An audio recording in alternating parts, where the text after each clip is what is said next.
Beat Kreuter from DEKRA, and I'm the Vice President for Business Line Safety, as we call it. And amongst others, charging activities fall under this business line.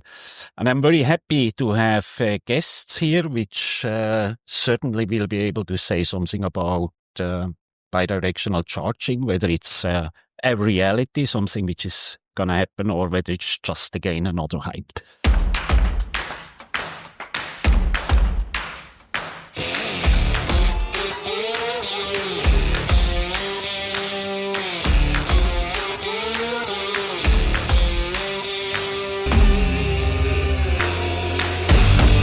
So Claas Bracklo from CharIN, Chairman. CharIN is the leading global association with over 300 members dedicated to promote standards in the field of charging system for charging EVs of all makes all around the world. Then we have Rustam Kocher, the former lead of the MCS task force. So you are kind of like the father of MCS. One of many, yes. One of many. And I also know that you have been working for Daimler North America and also one of the utilities, Portland General Electric. And also Marco Piffaretti from Task 53, an initiative of the International Energy Agency, Task 53, or more specifically interoperability of bidirectional charging, aims to test conformance of electric vehicles versus ISO-20 and of course also chargers. Okay, so maybe I start with you, Claas. So you can of course again add something on what you do. Okay. And what is your opinion about bidirectional charging? Yeah, thanks for asking, Beat. I just give a short summary what CharIN is doing. An interesting point for me is, so we started with our vision, so empowering the next level of green mobility. And so we sat together 3 years ago, so is that still the core scope? So we started with a connector shape and so, we need to agree on that physical stuff. And so let's enhance our mission to empowering the next level of green mobility and green energy. And so we are coming to the point to give a specific focus within CharIN into the field of energy. And so we have a very active focus group working on that subject that is called the Focus Group Grid Integration. That is led by Davide De Mechino. He is from NLX. So we have the experts from that field. It's not coming from kindness, but always the lead should be at those with the biggest knowledge. And so we have Julian Treichel from Porsche to figure out what is the interaction of grid and vehicle. And that group consists of roughly 300 members. Honestly speaking, so that is 40 to 50 people active, but that is when we are producing products, white papers, recommendations. So that has a distribution list of 300, and the creative group is, I would say it's 40, but it's enough if that is distributed. So we are creating a couple of white paper alignments. So we are speaking about power classes of bidirectional charging. So we have white paper on grid integration. And so we will start a new working stream together with Task 53. So, that is a perfect group to interact with Task 53. So that is a framework within CharIN we are dealing with.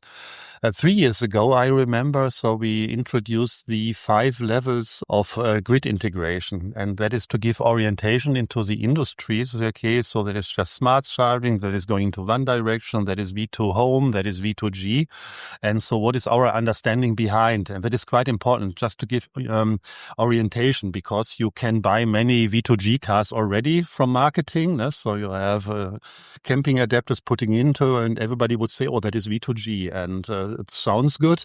But at the end, the expectation is a bit higher. So that has to go together with specifications, with testing, with suites, so with approval, with grid connection, with data, with communication. And so that is something what CharIN is doing, bringing people together. Is that our understanding? And if we assume, if we we have 300 people agreeing to that. So that is the understanding. And then we can distribute that information to the European Commission, to the legislators. Okay, that is one sheet, very easy.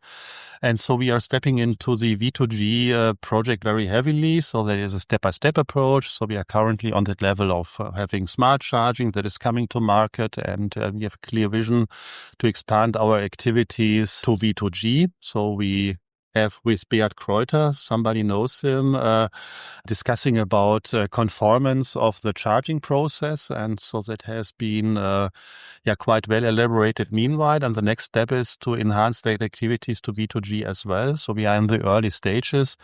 So I would say if we come back to the next and over next EVS, so we can show the progress as we are showing with MCS when we had the first announcement and today having the launch of that in 20 minutes. Okay, so actually, when I go back to the question, reality or hype, so for you, it's no longer really a hype, it's getting more and more a reality. Yeah, that interesting point is in that reality. So from the technical perspective, it's feasible. So that is, so we had earlier doubts, is the battery able to do that and does it work?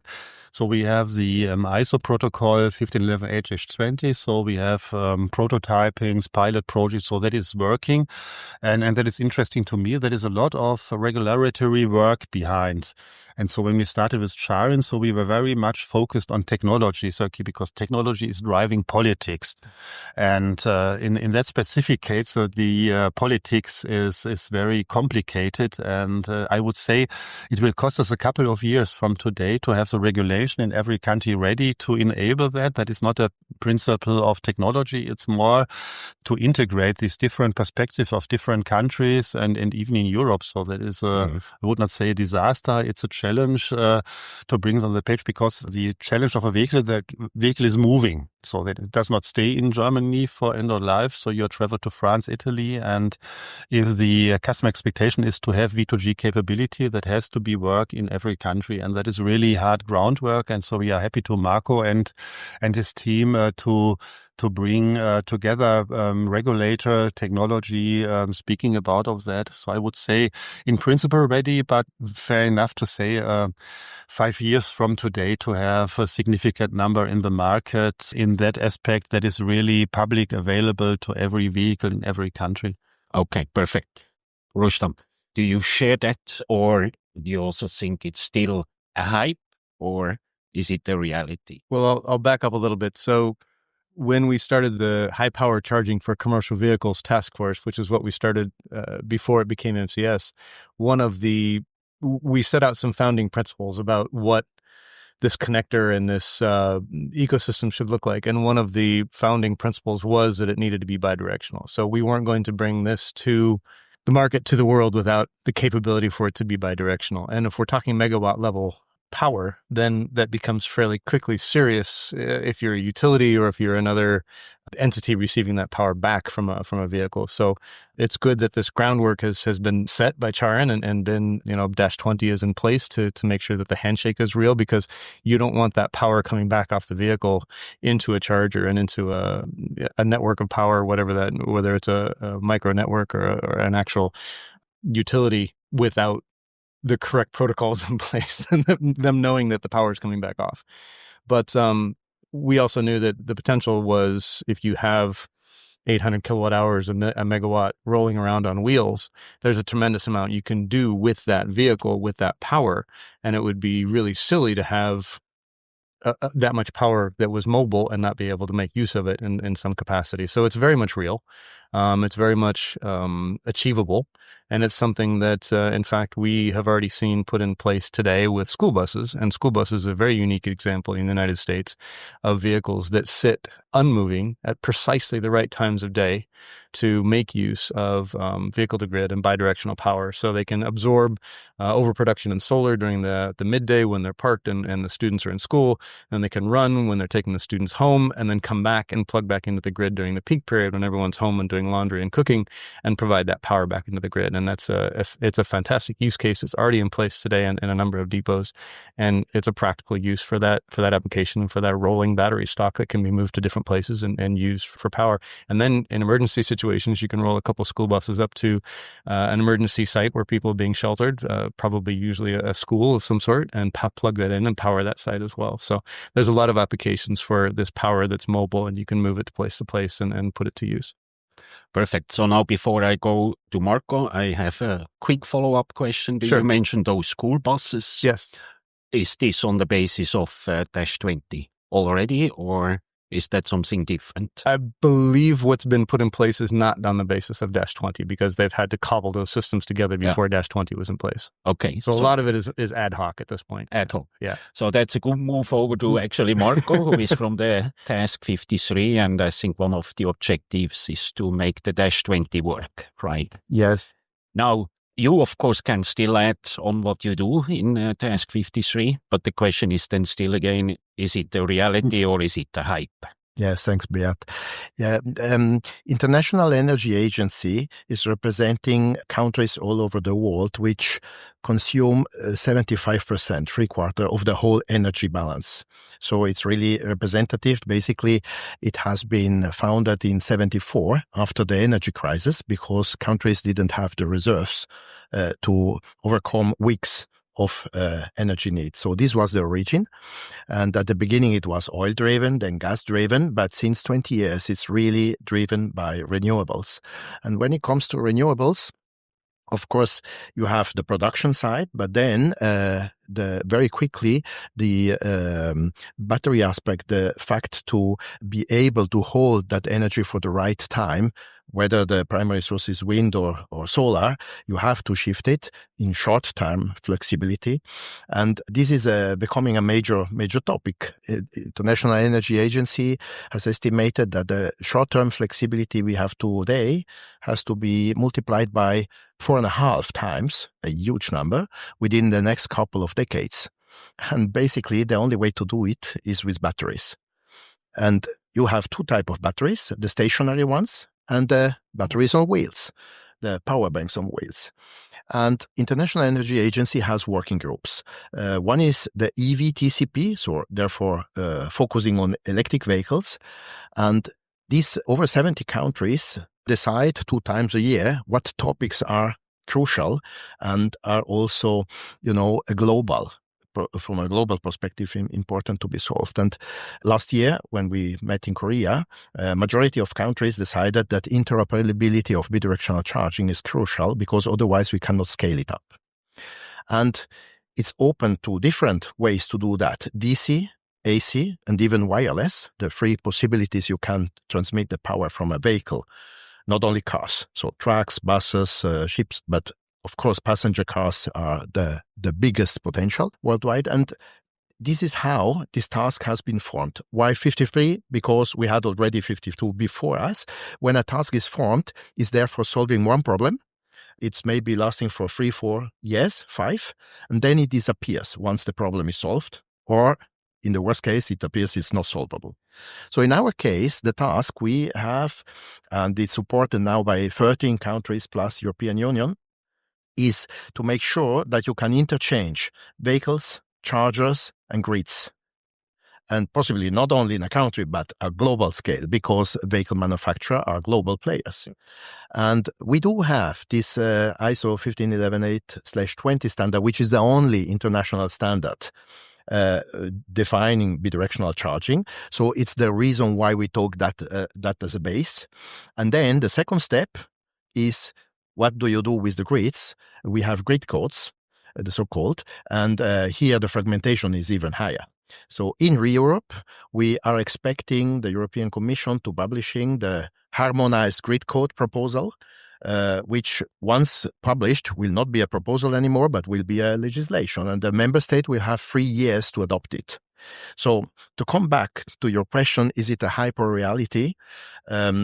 Once these grid codes are published, speaking from a European perspective, then we know that the member states have these 3 years to adopt it, and then the grid codes have to be interoperable in whole Europe. So it will take 3 years from the moment of publication, and in the same time we have to solve the interoperability between charger and vehicles. Again, DC, AC, later maybe also wireless.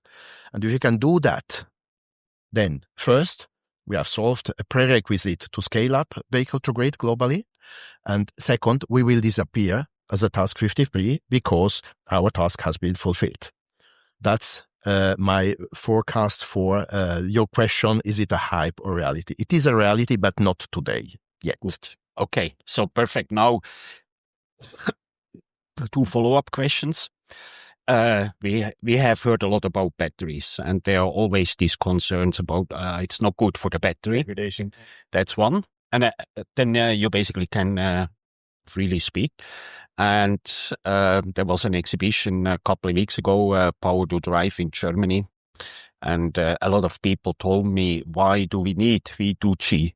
V2 Home is much easier. Any opinion about that? So, the battery, or what is actually V2 Home or V2G? Is there a difference?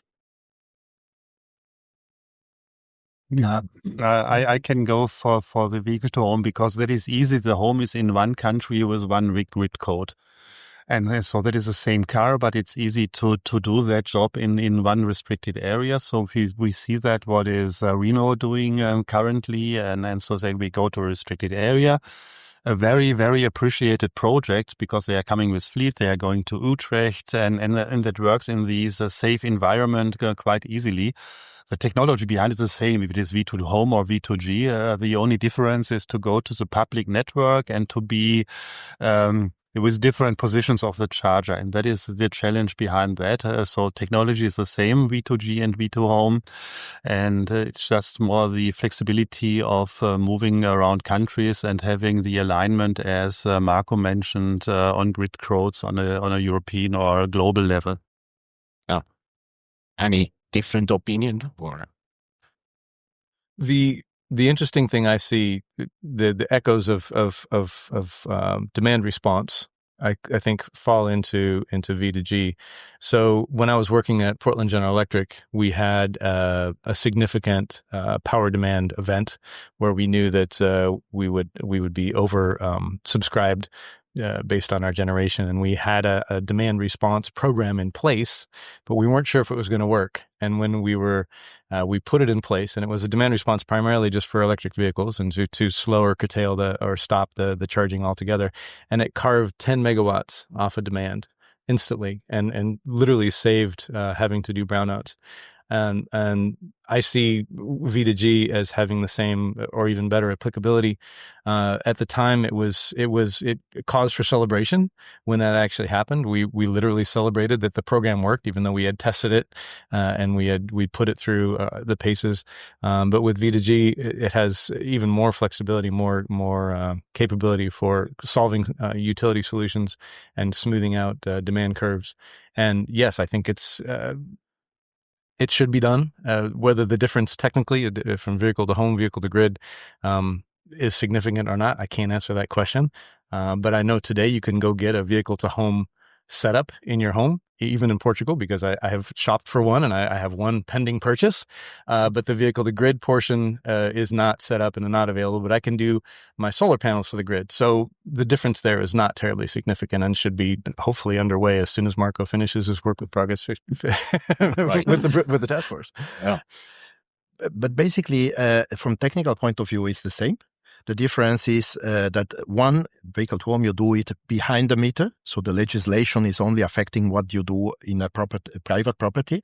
And of course, the vehicle to grid is taking into account the whole grid, both distribution and then transmission. But the electrons always enter the grid by a distribution operator, so it's local. Even if the auxiliary services are needed on a higher level. So basically, the important thing is to consider that for an operator, for a vehicle user, the business cases can be added. Vehicle to home is about energy mainly and allows to optimize the self-consumption of your PV plant. And on top, you can operate V2G, which is more about power, less about energy. It's in 2 steps. One is to guarantee the availability of that regulation power, without bringing it to the grid.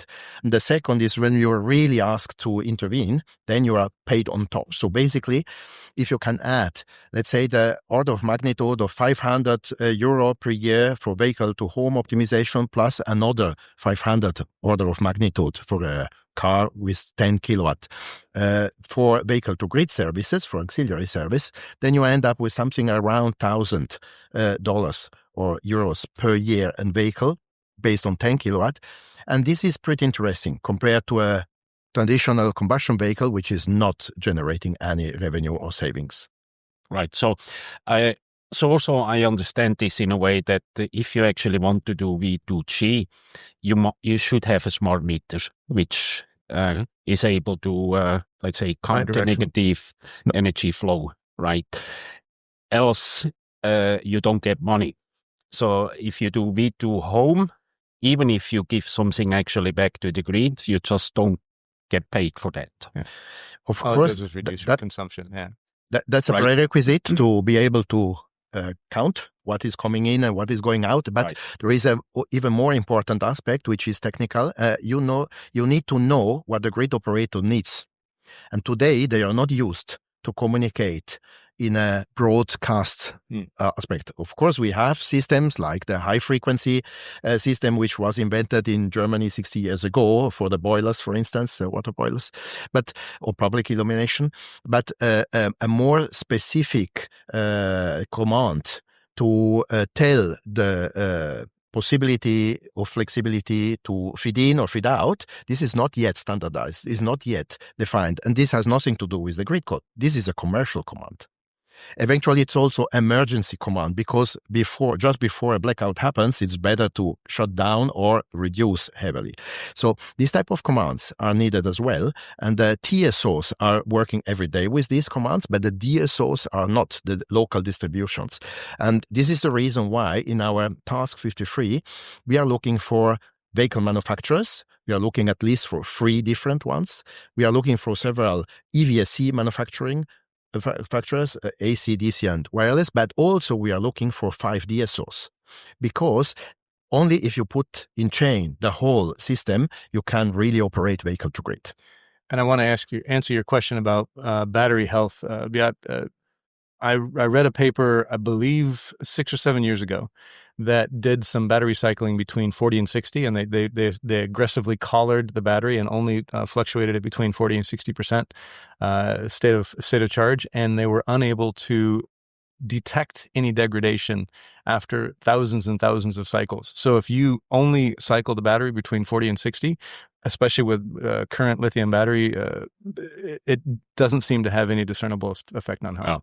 Yeah, perfect. I have 2 batteries at home, second-use batteries from cars, since 7 years. And if you measure the state of health today, it's kind of better than 7 years ago. It almost improves, yeah. Because there is no shaking, there is no vibration, there is a nice temperature for these batteries all over the year. There is very small power, and there is constant cycling, but at low power and not from 0 to 100, but in between. And therefore, it's kind of a, let's call it massage for these cells because you can equalize the voltage.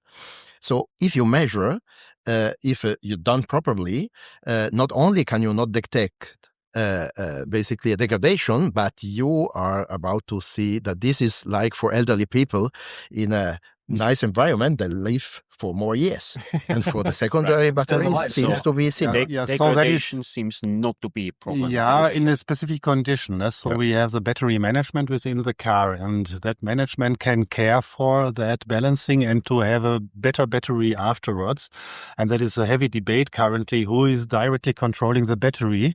And so that is not as easy as you assume to say the grid operator is directly going to the battery, say, okay, that is my demand. That has to go to the battery management system, and that management system is interconnecting, checking the battery status. In that case, you can improve the battery health, and that is, so we call it, it should be a controlled process with the capability and knowledge about the battery, and it's not just a command, so directly influence on the battery in and output. But if I go back to the DERMS experiment that Portland General Electric ran, we allow the users to decline the event and also to dictate what the state of charge of their battery should be at the end of the event.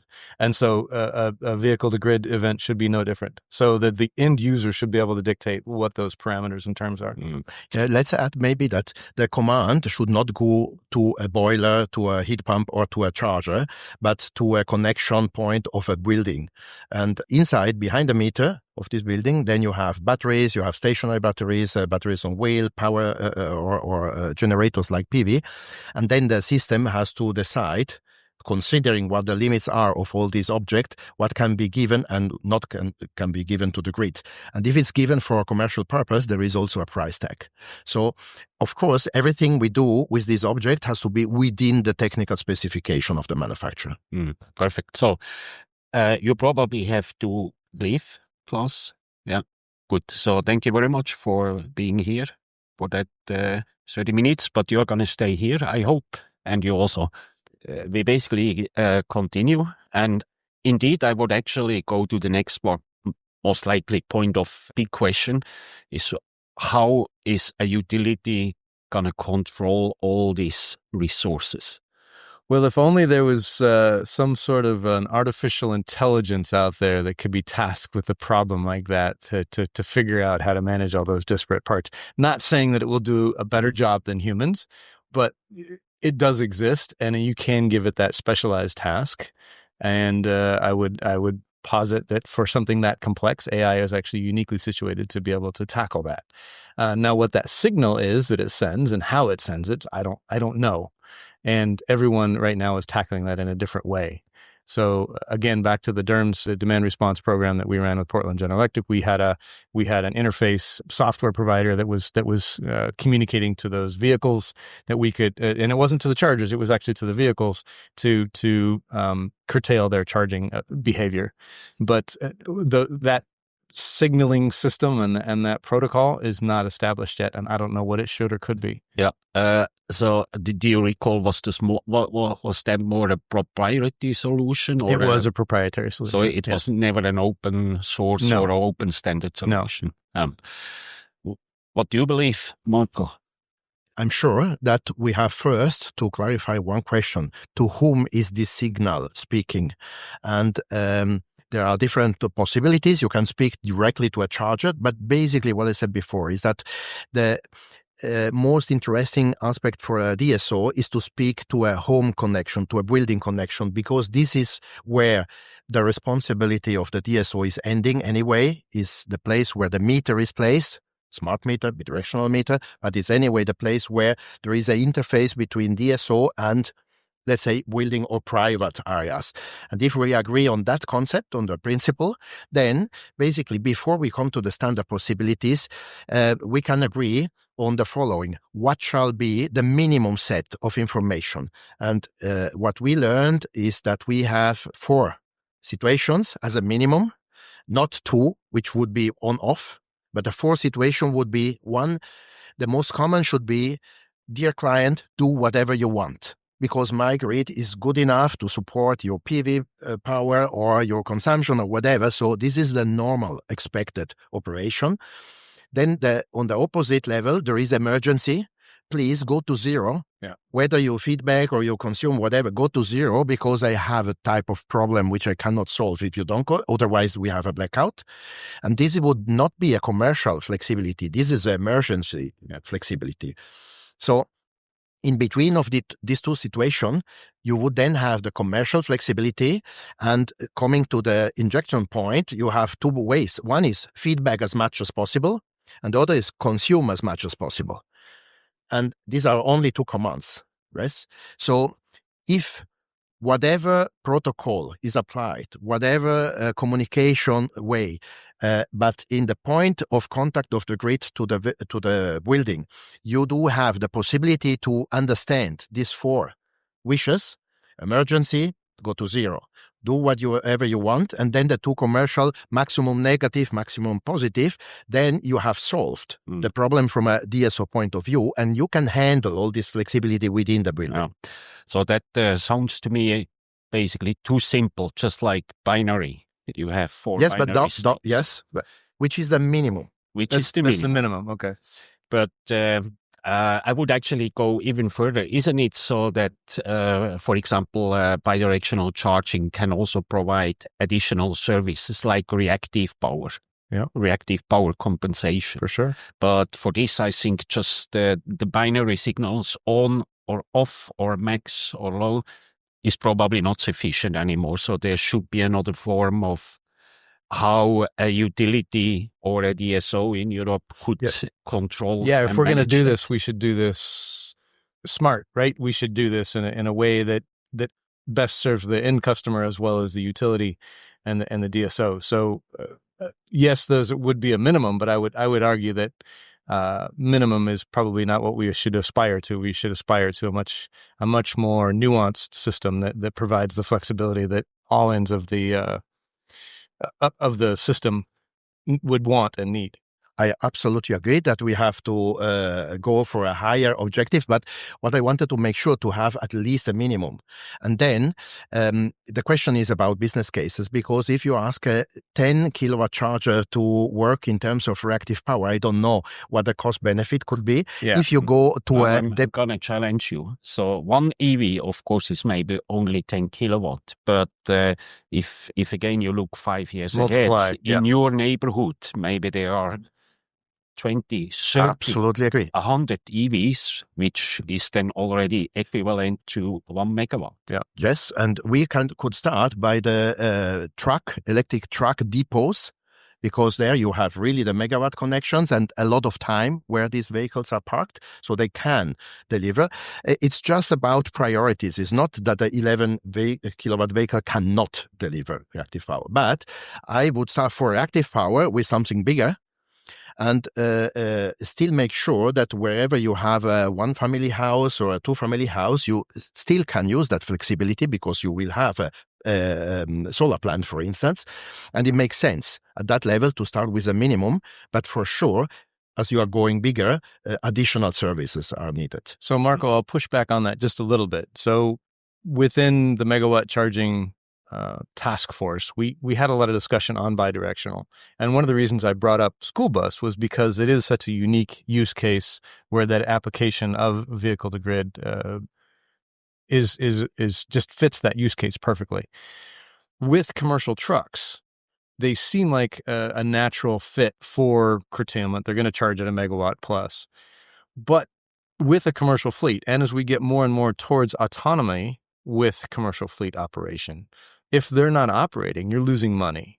And so the time that they're going to be spent plugged in will be minimized as much as possible. Another reason why we're going to megawatt charging.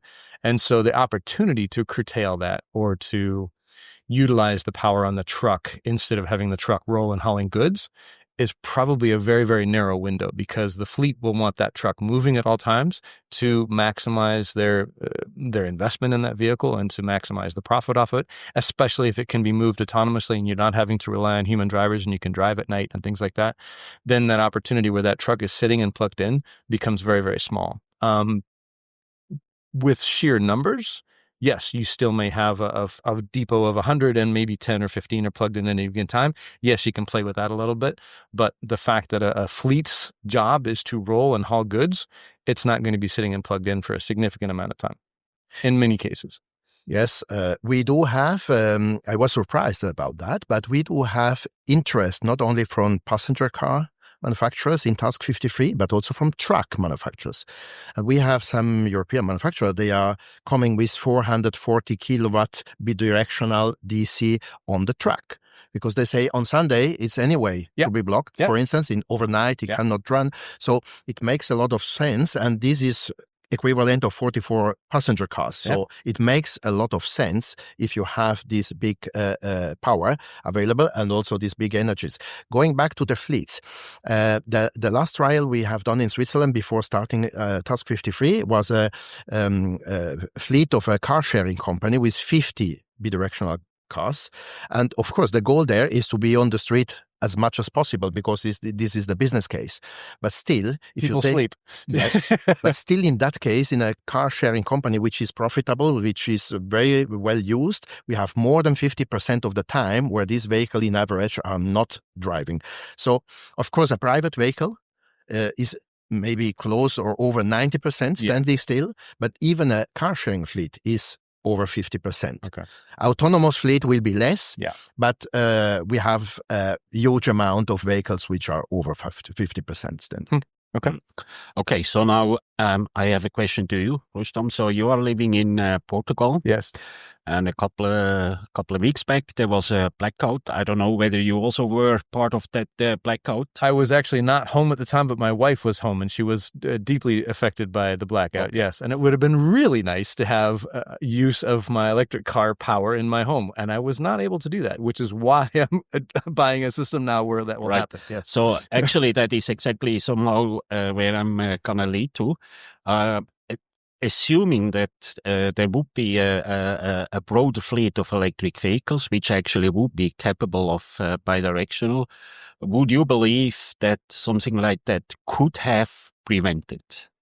Or was it just completely different? I don't know if it could have prevented it or not. I mean, it's possible a utility can have enough creativity to build a resistance to a blackout event like that, where they saw a significant amount of generation fall off the grid and have that snap back with V2G, with the electric vehicles that they have connected at the time.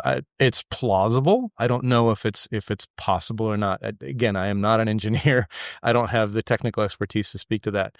I will say on a personal level, it would have been really nice to have a battery backup at home, whether it's a stationary battery in the garage or a connection to my car. I've got 55 kilowatts of power sitting in my garage. It would have been really nice to have it connected to the home and have things up and running and be taken care of. From a city perspective, again, the city's responsible for emergency services, for the hospitals, things like that. Hospitals have fleets as well. It makes a lot of sense for them to have their fleet be bidirectional. And when you have a power outage like that, you don't have to rely on your diesel genset. You can rely on your existing fleet of electric vehicles that can provide power to the emergency services or the hospital or things like that. So there's a lot of use applications that are, frankly, low-hanging fruit and would be extremely useful for society to be able to be put into place. Yeah. Okay. We are somehow closing in to the end, and I still would like to address one aspect. That is, we talk a lot about bidirectional. What is it? Is it AC bidirectional or DC? Yes. Or is it both? The answer is yes. Both. It's both. Yeah. I don't think you can restrict what it is. AC has been around for a long time. DC has been around for a long time. There's no reason why you can't have both systems in place. I agree, but I would say for big vehicles like trucks and buses, it will be DC. Most likely because this very powerful power electronics has a weight, has a volume, has a cooling need, and it makes sense to have it DC. Mainly, there are exceptions, but this would be the main trend I see. And whenever it comes to AC application, there is no reason also to open the DC port. So if you have a vehicle like a Renault 5, which is able to do AC, they could. And Volvo is also in that, maybe the first one from the manufacturer who will make available both ports, maybe at the beginning selectively in some areas, geographical areas, AC where it's possible and DC where it's easier from a grid code point of view, but the vehicle itself could accommodate both. So the client, the customer, the user could choose if he uses a DC or a AC. How they want to provide. Yes. I would agree on the larger vehicles. Most commercial trucks, class 6, 7, and 8 in the United States. I don't know what the classes are in Europe, but the box trucks and the semi trucks, they're going to be charging by DC only. So it makes sense to have the bidirectional be DC only because they're not going to have capacity for AC because they don't charge on AC. Yeah. So those school buses you mentioned before, which is apparently already in use in North America, is that DC or is it AC? A lot of the school bus bidirectional systems right now are AC simply due to cost. Yeah. To set up that many DC chargers for a school bus barn is typically, or a yard, just becomes cost prohibitive. So they've been doing them with AC. Okay. So that somehow already gives an indication that the AC might be more cost effective than DC.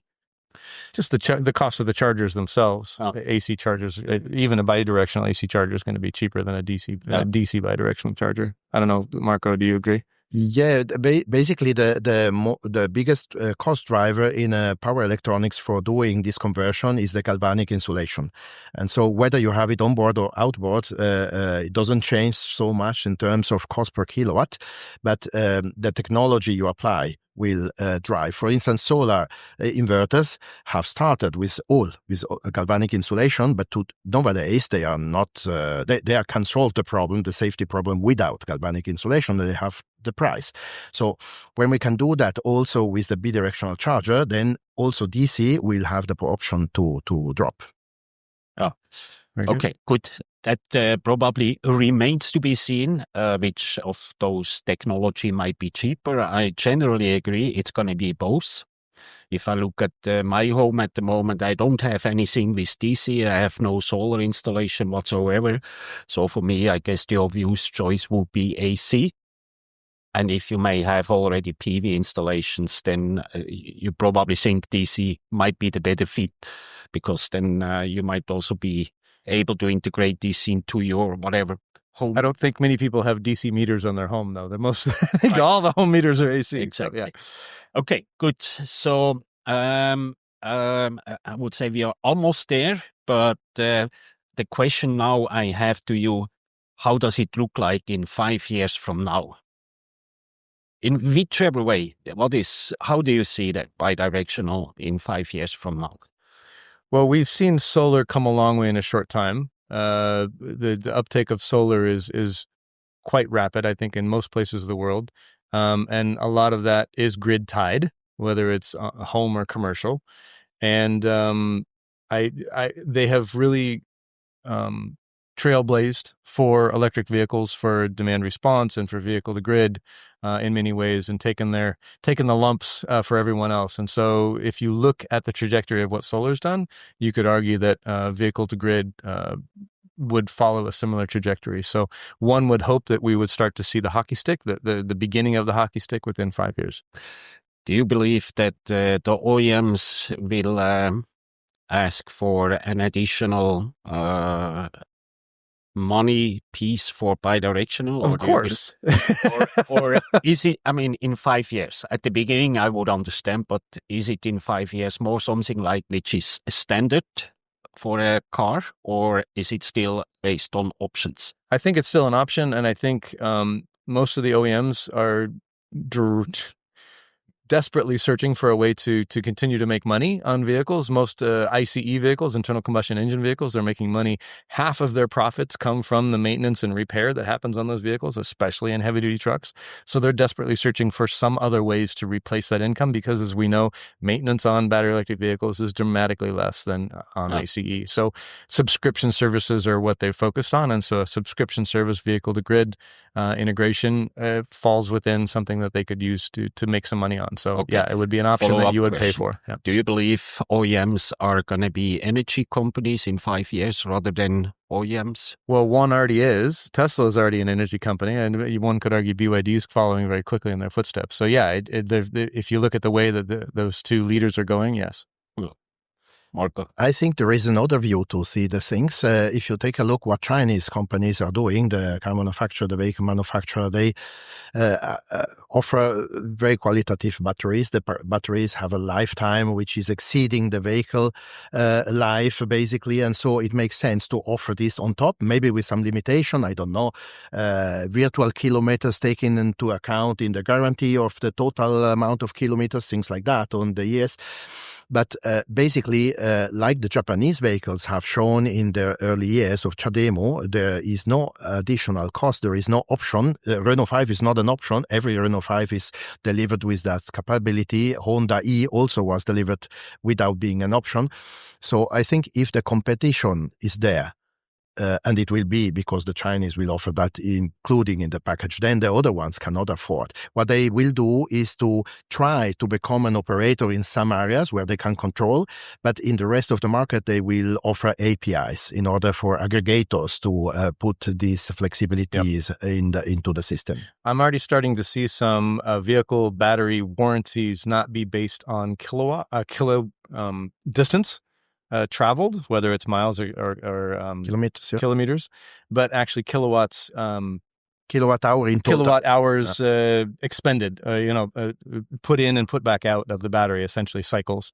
And so I think we'll start to see more of that as far as a rolling battery stock, instead of how far has it gone, as how much has it been used. And so that's the vehicle to grid, or idle time, or what have you. Okay, good. We still have a couple of minutes. Now, final question. Do you believe in 5 years, if I buy an electric vehicle, that I can use any charger for doing bidirectional? Or no. Do I always need to have an electric vehicle and an appropriate charger for that electric vehicle? The existing stock of chargers today are not bidirectional. So yes, I would say you would have to have a new generation charger that is capable of bidirectional. New generation charger, does that charger only work with that vehicle, or can I use that also with another vehicle? It has to be backward compatible. So the new chargers that come out in 5 years that are bidirectional capable, they have to work with the existing stock of vehicles today. So backward compatible. We have to achieve this goal of interoperability. We have to, AC, DC, and wireless as well. And we do that, as Claas mentioned before, together with partners. We are not alone. So the industry, CharIN, and you as well, Beat. We have to achieve that interoperability. Otherwise, we cannot scale it up. And if we fail, we will have solutions, but they are proprietary.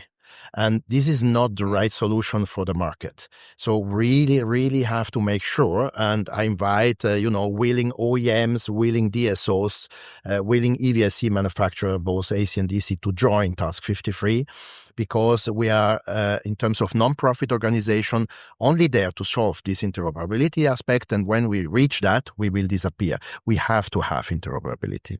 Yeah. So I think the industry actually has shown that it is possible. I mean, it's a different type of industry, but all these mobile phone providers or manufacturers and other manufacturers have agreed, at least in Europe, that there is one connector. On charging standard. For charging. Yeah. So it seems to be feasible that the industry can go into that direction to have actually that level of interoperability, but maybe it still takes some years. Just there's a lot of lumps on the head. There's a lot of these task force that people have to join so that they can be heard and have their voice be listened to and taken into account. But then in the end, people have to agree, and that was part of the problem with running the megawatt charging system task force was getting people to agree. In the end, you could talk about the problem infinitively. So at some point you have to say, okay, we've got all the information in front of us, and now we have to make a decision and move on. And that becomes the hard part, as you know, Marco. But they're all intelligent people, and they all should be able to take the information into decision-making process and make a decision and move forward. Yes, we hope that they will agree because they want to agree. If it's not the case, at political level, at some point, there will be obligation to do so. Yeah. So it will cost more time, more money. At the end, the result will be the same, but we will reach it 10 years later. And this is the reason why I hope the industry will find a compromise much earlier, because we can scale up V2G earlier, and we need it. We do need. Yep. Okay, perfect. Rustam, Marco, thank you very much. Thanks, Beat. Thanks for having us. Yeah, it was a great pleasure to hear all these different opinions. I just want to summarize. I believe in 5 years, if we would come together again, then we would say everything what we anticipated is now really here. I don't know about everything. Predicting the future is always kind of a 60-40 game, but maybe most of it, hopefully. Yeah. And you probably would drive from Portugal with your bidirectional electric vehicle to here. Wouldn't that be fantastic? Yeah. Okay, perfect. Thank you very much. Cheers.